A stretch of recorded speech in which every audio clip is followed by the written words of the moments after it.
याद करिए 1960 तक जो देश दुनिया की छठी अर्थव्यवस्था रही हो, वह देश 2014 तक आते आते आगे बढ़ने की बजाय दुनिया के अंदर हमारा स्थान अब 6 से 11वें स्थान पर आ गया।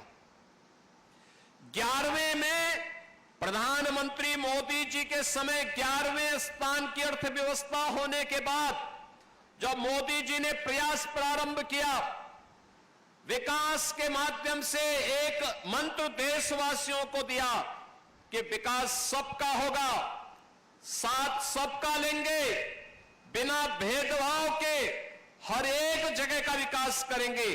परिणाम आया, आज भारत दुनिया की चौथी बड़ी अर्थव्यवस्था बन गई है और आने वाले 2 वर्ष में भारत दुनिया की तीसरी बड़ी अर्थव्यवस्था होगा।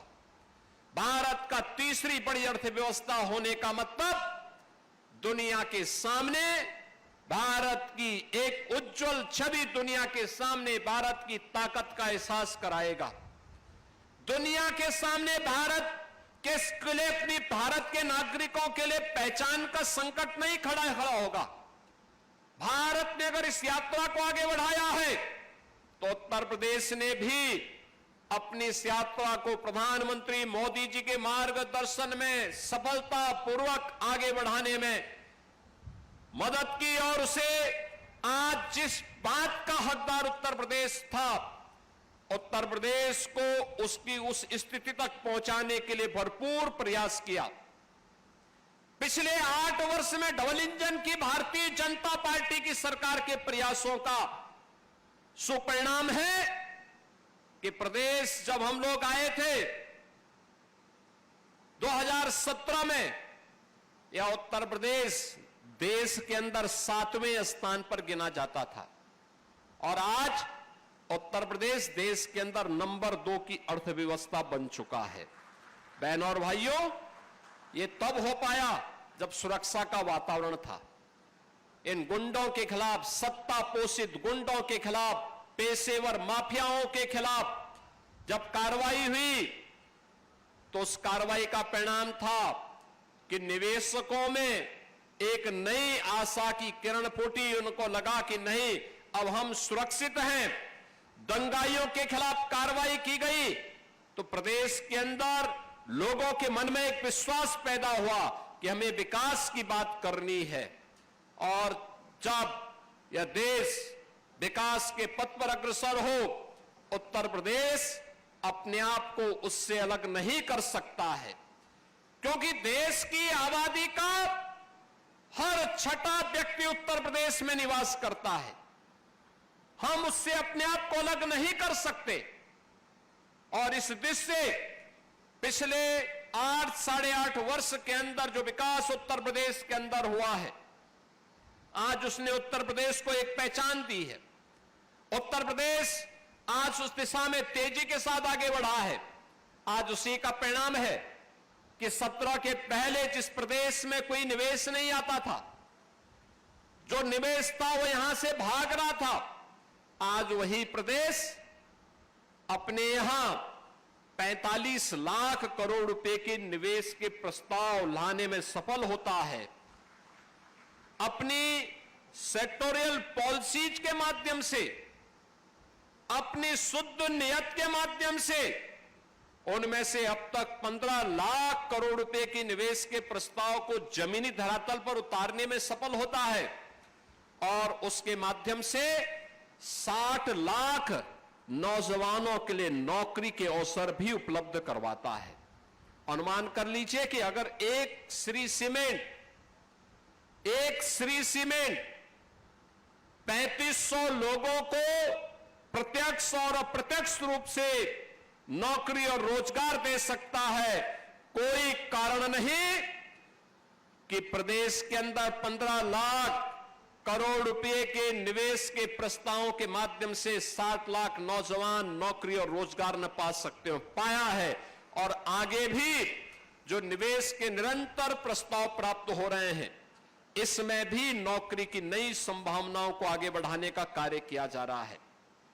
बहनों और भाइयों, हमें निवेश के इस कार्यक्रम को मजबूती के साथ आगे बढ़ाना होगा और मैं इस बात के लिए हृदय से धन्यवाद दूंगा उत्तर प्रदेश की जनता जनार्दन को, जिनका आशीर्वाद इस सकारात्मक माहौल में बराबर ये डबल इंजन सरकार के साथ बना रहा, लगातार बना रहा।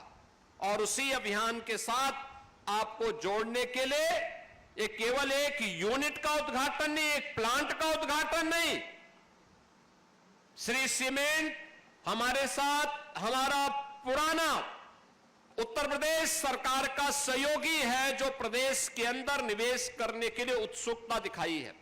बुलंदशहर के बाद एटा में और पावर रिन्यूएबल एनर्जी के लिए चित्रकूट में भी उन्होंने 40 मेगावाट का अपना प्लांट वहां स्थापित किया है। सरकार का सहयोगी है, जो प्रदेश के अंदर निवेश करने के लिए उत्सुकता दिखाई है। बुलंदशहर के बाद एटा में और पावर रिन्यूएबल एनर्जी के लिए चित्रकूट में भी उन्होंने 40 मेगावाट का अपना प्लांट वहां स्थापित किया है।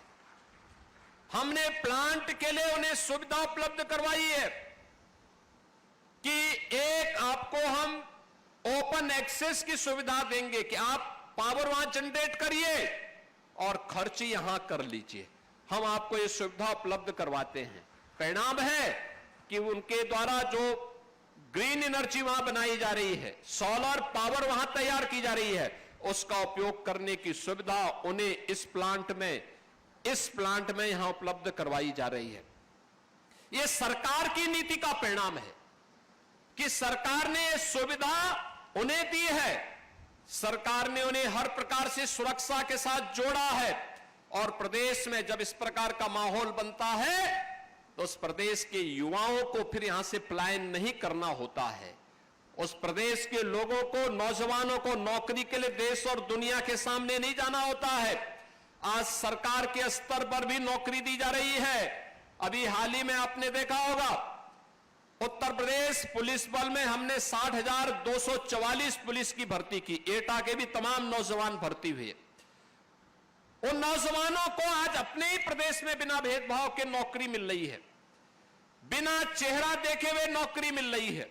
अगर योग्य है उसको प्रदेश में नौकरी मिलेगी, योग्य है वह सरकारी नौकरी पाएगा, योग्य है निजी क्षेत्र में अच्छे पैकेज के साथ नौकरी पाएगा, योग्य है उसको सरकार तमाम प्रकार की सुविधाएं देकर के स्वयं का उद्यम स्थापित करने के लिए प्रेरित कर रहा है। जहाँ भक्ति है हर शब्द में, कथाओं में छिपे हैं दिव्य रहस्य और ज्योतिष देता है जीवन को दिशा। धर्म से जुड़ी हर बातों को जानने के लिए हमारे चैनल स्तुति को सब्सक्राइब करें।